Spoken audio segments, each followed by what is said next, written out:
oftentimes in these Q&A sessions, I'll get some questions regarding like how do you stay motivated, or how do you kind of reach and do so many different things. So if you didn't know, I'm a professor at the University of North Texas. I'm a freelance jazz trombonist, composer, and educator, and I run a jazz record label called Outside Music, where we obviously release 30, 40 projects a year. And in addition to that, we do artist services like social media and advertising and promotions and lots of different things. So how do you stay organized? How do you stay motivated? How do you make all those things happen? And for me, it starts now. It starts at the beginning of the year. It starts at this goal setting process that I do at least once a year, at the end of the year, beginning of the year, and even I do it again with my students at the beginning of each semester, and really at least at the beginning of each school year, planning for the 9 months or 12 months ahead. And I think that if the saying that goes like, if you aim at nothing, you'll hit it every time, is absolutely true. And I think that having projects in mind, having a realistic amount of projects in mind, realistic goals in mind is important to actually be able to achieve some of the things that you want to achieve. You have to put in the time in the planning stage, which is now, in order to actually be able to reach them. So that's why I find this to be so important. And it's always the thing that people find to be the most boring, but it's like it really is probably the most important thing that I do every single year, which is take the few weeks really to self-assess. Did I reach the goals I set last year? What am I trying to achieve this year? And being really measured in the way that we move forward, and thinking about wanting to make sure that we don't underestimate what we can do, and also to make sure that we give ourselves enough things to do and all that, but not to overwhelm ourselves. So I think it's really important if you want a guided experience through it. That's what I said. I have this goal setting course, and I do a new one every year and just add to it. And so if you look back, you can see videos in this course in the virtual studio about every year goal setting, because I think it's so important. And I've heard from many people across different sectors that it's maybe not everyone's favorite thing to actually do. It's not the most exciting thing to do, and people want to just kind of skip it, but I really it's really the most important thing to do. So there's some questions here about practicing, setting goals when you're practicing, having realistic expectations for when you're practicing. All of that stuff is really, really important. And so hopefully if you want to jump into that, otherwise we'll talk about some more ideas around goal setting after we get to a couple of your questions. But feel free to drop them in. So I see right here the first question that came in today. Let me pull it up here. When you work on creating goals, do you break it up weekly and focus on one goal, or many at once to have by the end of the week? So I try to think about goals in a kind of more global sense. If you go through the course, you'll see how it's organized as basically brainstorming all the different ways, all the different things you might want to do, and then basically figuring out what you're going to focus on every month. Because big goals take small chunks. You have to break them down, and you have to start making one little bit of progress at a time, one thing at a time, one little step, and it has to be measurable. And so if that's a practicing goal, because there's some questions about practicing, it could be measurable in a couple of different ways. It could be a streak. I'm going to practice every day. You start tracking a streak of practicing. It could be an amount of time. I'm going to practice at least 60 minutes per day. It could be learning a certain amount of tunes or etudes. It could be any of those things, or some combination of their four, but you have to have a measurable component of it. So I try to have one big goal per month. That gives me 12 big goals per year, and it allows me to get a lot of big projects done by breaking them down. So I might do like little things along the way. Yeah, so once it's kind of focused on like monthly, like I got this one big goal for the month, then I might break it down into weekly components. And inside of the course in the workbook, there's like some monthly goal sheets, weekly goal sheets, and daily goal sheets. Depending on how much of a planner you are, I think there is such a thing as too much planning. You can go too deep, and it kind of gets a little bit overwhelming, perhaps, with all the planning. But I think it's definitely worth putting some time into. But you can overdo it, is what I'm trying to say. So I would definitely break it down as much as you can, monthly, weekly, daily. What can you, and really the most important question after you do any goal setting, uh, brainstorming, any of that is like, what can you do right now? So what can you do after you exit out of this live stream? If you exit out right now, you're going to go and be like, all right, I'm going to set some goals and think about some goals. But then what are you going to do? You got to go right now and go and do something, because when you have the motivation to set something in motion, that's so important. And by the time you lose motivation, you've already put it in motion. So that means it might be sending an email, it might be texting a friend, it might be booking some studio time, it might be just any of those sort of things that you can get things rolling, so that you're not just sitting around and waiting. So I do all of those, break it up monthly, yearly, monthly, weekly, and also always being like open to flexibility. What are you going to do? What are you going to achieve? How does your life change? And like, how do you have not only the creative life that you want, but the actual like day-to-day life that you want? You have to kind of set up all of those things, because sometimes like we get so tied up as musicians into the identity of being a musician that we don't always try to incorporate the different parts of our life, the musical and non-musical parts, to have a good balance. So anyway, that's a lot of different ideas kind of converging together here. How do you plan your days of practice after a break? Yeah, so after a break from practicing, I definitely try to focus on mostly doing long tones, mostly just playing music, getting back into it. For me, any practice routine is made up of a few things. Any warm-up routine to start, but so that's sound, flexibility, and articulation, and I try to hit all of those. There's many ways to hit all of them, but I work on long tones, and I work on pitch bends, and I work on playing melodies, like ballad melodies, and then articulation.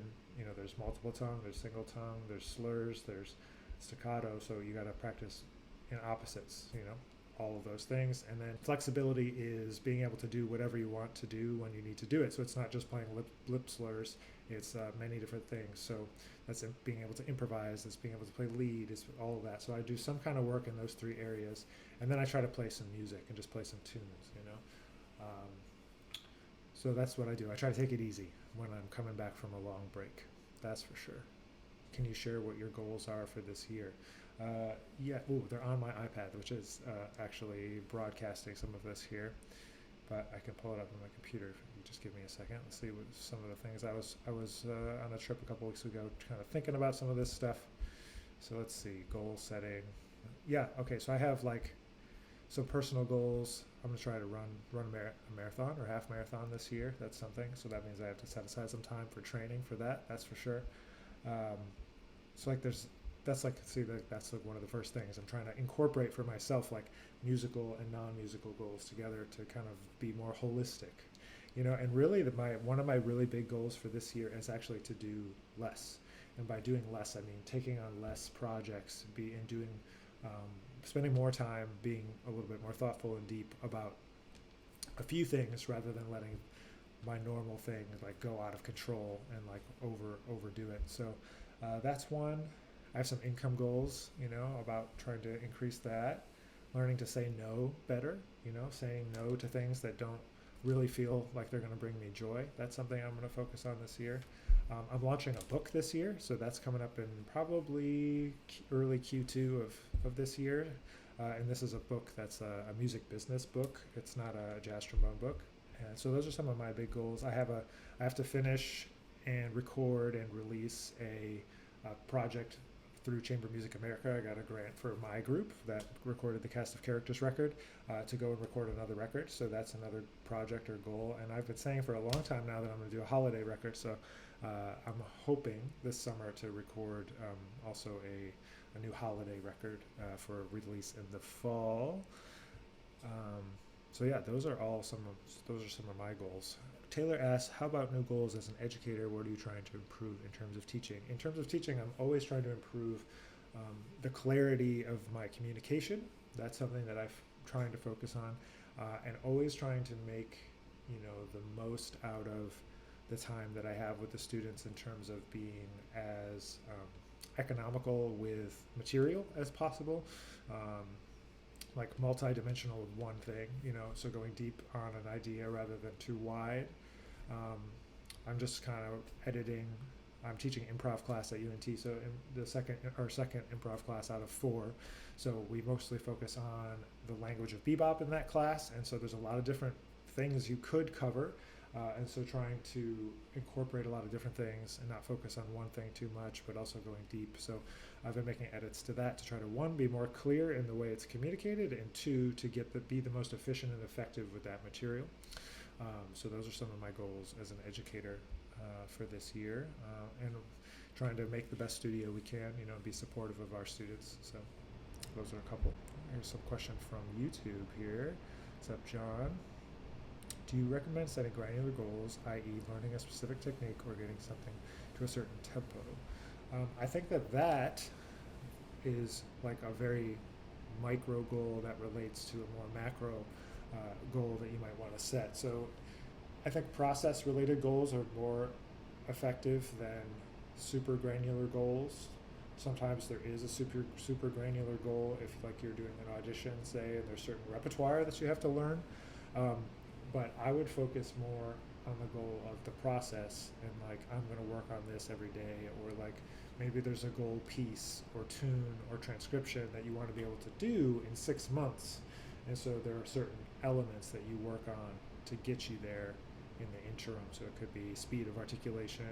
Like, I know you're working on some JJ transcription, so if you need to get your single tongue to a certain speed, you can set that, go beyond the speed that you need for that transcription, and set that as the goal, so that when you play the transcription, it's a little bit easier. But it can be 3 months away or 6 months away, rather than getting too caught up in any one super granular idea, because there's a lot of ways, a lot to do it, and those process-oriented goals are always the most effective in the long run.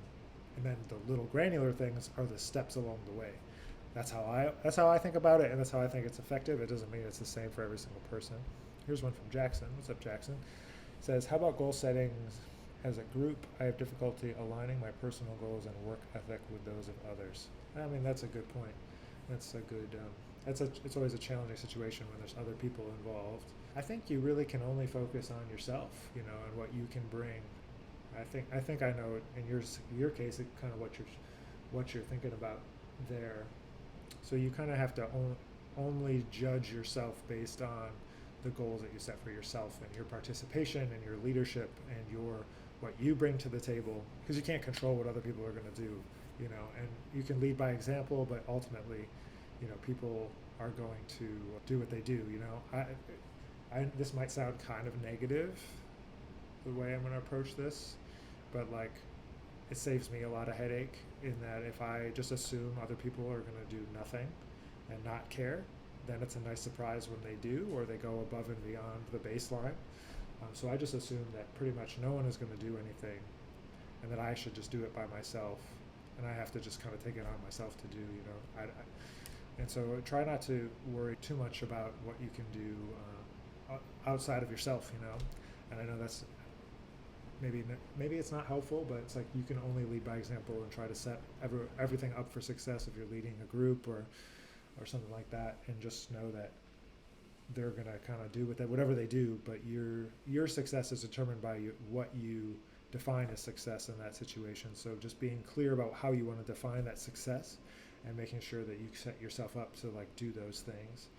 If you're too specific about what your idea of success is, it sets you up for a lot of pain in the future. I can tell you that from experience, by kind of having a very narrow definition of success for myself for a very long time. It can cause a lot of mental distress. So you can only do what you can do to control yourself, and having too much expectation of other people can really be hard. It can be really hard, that's for sure. Here's one from Alicia. She says, do you think social media apps popular with Gen Z students like TikTok and aid in jazz education, or is it harming it? That's a good question. I don't think it's harming it necessarily. I think it's making things into little sound bites, or little like mini bites of information that don't give you the full context. But I think anything that helps us as a community, the jazz education community, get information out to a broader audience, or get them exposed to the music, I think that's a good thing ultimately. It might not be how I choose to want to express my art, for example, in 15 seconds on TikTok, but I think finding a way to communicate in the way that people are being communicated with, like that's really important. So finding a way to make it effective, I think, is good ultimately, because that's where people's attention is. It's going to be there for a while, and then it's going to move on to something else. So worrying too much about like, oh, should I be on TikTok? Should I use TikTok? Is it ruining jazz? Like, I don't think so. I mean, it might be making some kind of funny little habits or something like that, but ultimately, if we can get people excited about the music and get them into the community, that's a good thing, in my opinion. And TikTok just allows more people to be involved in our space. So I would say it's a positive thing, ultimately. What things have you learned in the music realm that have transferred into non-musical aspects of your life? I think one of the most important things is that you learn to work by yourself, and you learn to work on your own diligently for a long period of time on something.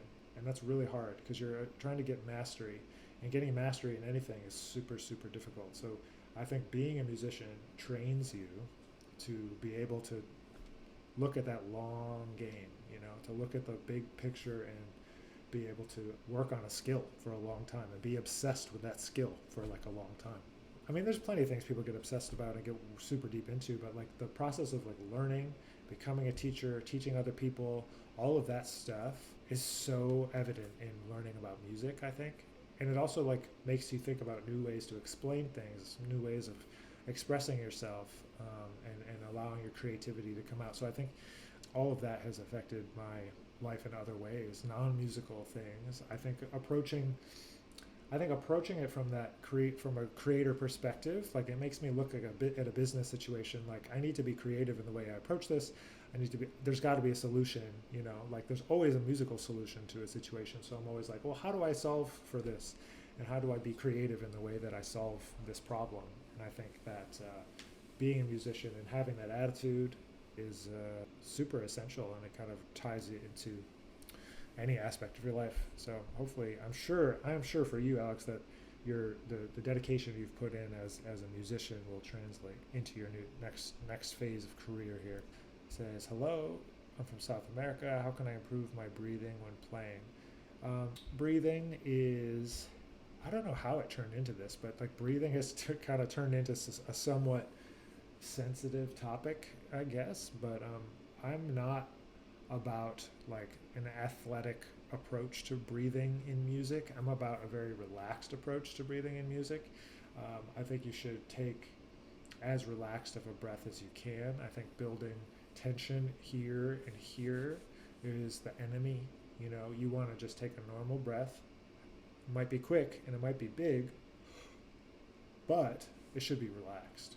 I really think it should be relaxed, and I really think you should not get tense when you breathe. There's different things that people talk about in terms of like breathe in for this many counts and out for this many counts. I don't do any of that. I just try to take as big a breath as I can. I work on expanding the cavity where air can go. My teacher, Steve Trey, he got it from Raul, the mariachi trumpet guy that has like this whole method. It's blanking on the name, but you fill up from the bottom to the top like a Coke bottle. So you fill up down to the bottom of the diaphragm, all the way up, and then your chest will lift a little bit when you get it full of air. And then you just let it come out, So there's a couple things. What's up, Spain? Thanks for being here, Luis. The sense of self-efficacy forced through music practice tends to generalize. Yeah, exactly. That's what I was trying to say, and you said it much more eloquently than me.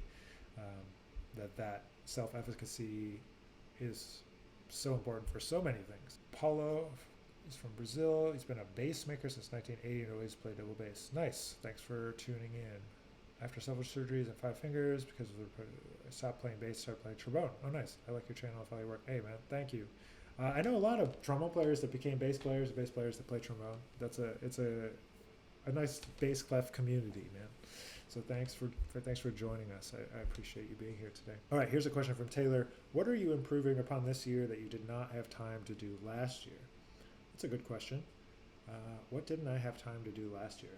Sometimes I just feel like there was like granular projects that I didn't get to. That's for sure. What didn't I get to? That's a good question. I didn't make that Christmas record. And I didn't get into a practice habit as deeply as I wanted to last year. For me, a tendency is to get sucked into a million things and not focus on music. And sometimes it starts to, go down the list, and I'm focusing on growing my business, improving as an educator, posting content, doing these live streams and these kind of things. I mean, I started doing a live stream um, at school from my office on Monday nights, and I was successful in getting that started. But to continue on and can keep doing that is another goal of mine, just to keep playing music and focus on playing music. That's for me a big theme of 2022, is to get back to the fundamentals of like just finding some joy playing some music, man. That's really important to me right now, is to get back to that. Do I know a trombonist named Raul de Souza? Of course I know him. Of course. Yeah, I love that new record. The record he made, was it last year? I know he passed away recently, but he is a force, man. A super powerful force. Okay, Josh.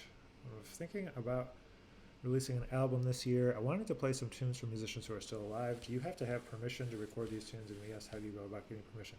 Okay, that's a good question. So a cover license is compulsory, so you don't have to ask for permission to record it, just in general, right?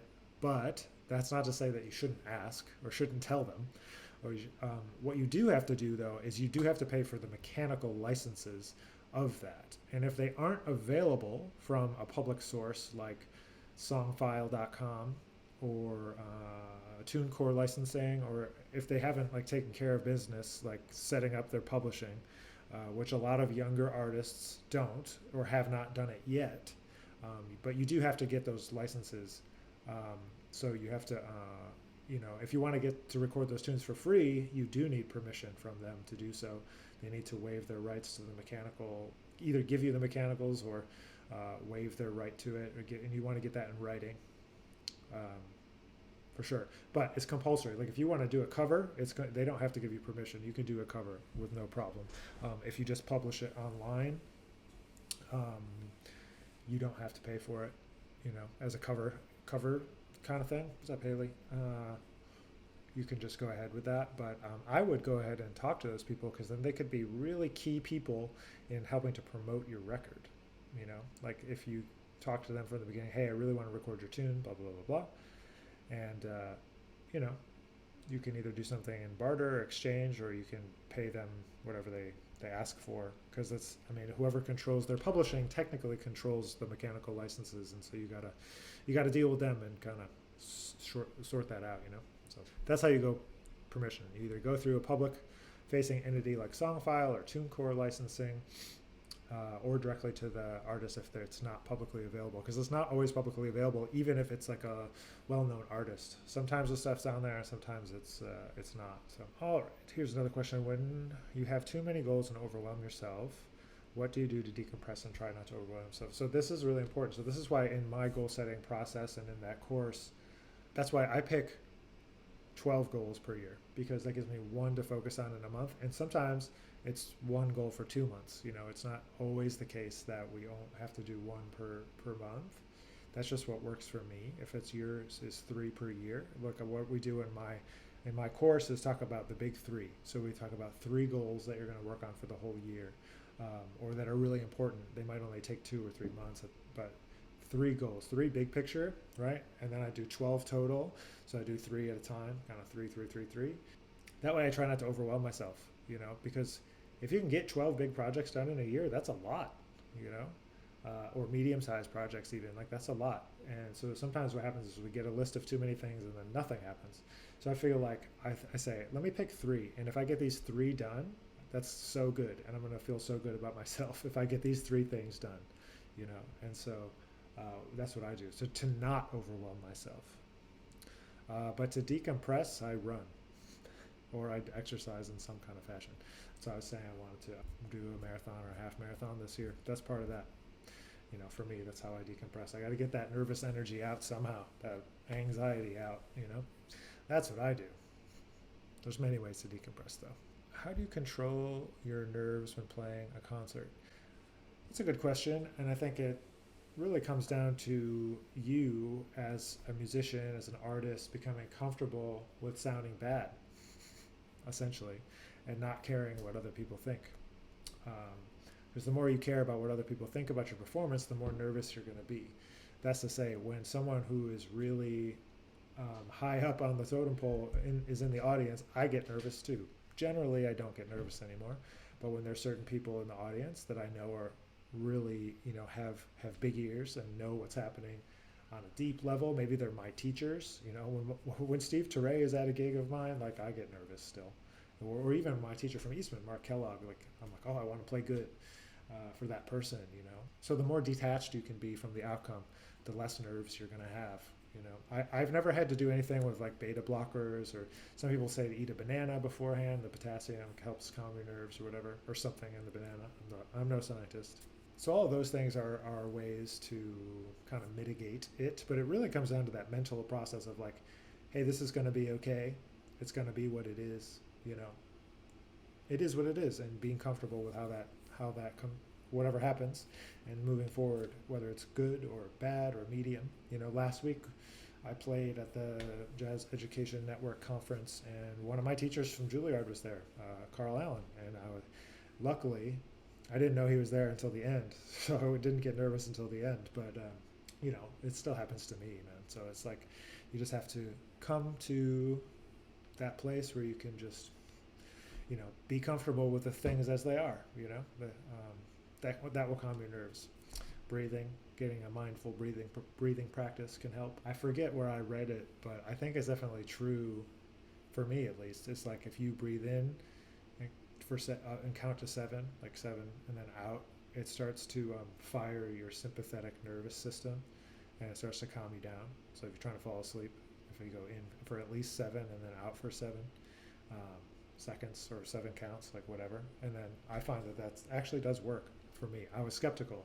I was like, oh, just breathing in for longer and out for longer, that can't possibly work. But it does. It does something to your nervous system to kind of chill it out a little bit.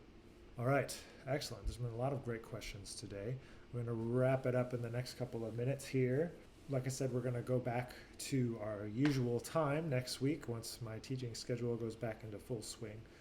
Next Tuesday, the 18th of January at 3 p.m. Eastern, 2 p.m. Central, for our weekly Q&A, talking music, talking jazz trombone, etc., whatever you guys want to talk about. But we're getting up there, almost to 100 episodes. I said I was going to do 100 episodes when I started this almost over 2 years ago now. So it's pretty cool to see we're approaching that goal. Here's a question from Casey, and then we'll wrap it up here. Casey says, advice for feeling like you don't have to do everything right now. Some projects are better if you wait until you can focus on them. Oh yeah, 100%. That's why when I go through my course, we talk about all the things you could possibly do, and then prioritizing the order in which they need to be done. Because some things, we talk about like, what one thing can I do that will knock down or set up the rest? Like, knock down all the dominoes, start things in motion. So what is the one thing, whether that's making a record, whether that's getting a band together, whether there's many, many things that it could be, but none of it's going to happen if you don't take action right now and start to think about it and set it up. And you can't do everything right now. You can't do everything at once, and just like, that's why I pick one thing or 3 things for the year. So it's like 3 big goals.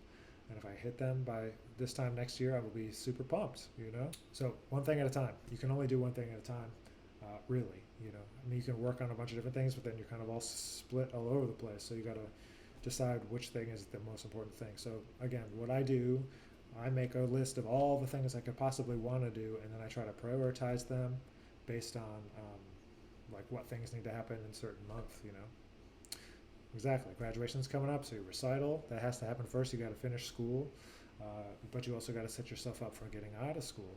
So, but don't delay on those things, because if you wait until school's done to start thinking about your career, it's going to be hard in those first couple of months. So, starting to put feelers out now in January for June when you're out of school, or May when you're out of school. Categorize my goals, thinking about musical goals, professional goals, personal goals, so that it's like, well, right now I really need to focus on these musical things because I got to finish my degree, and I have to focus on the professional. So maybe the personal gets set to the side for maybe a few months as you're trying to figure it all out.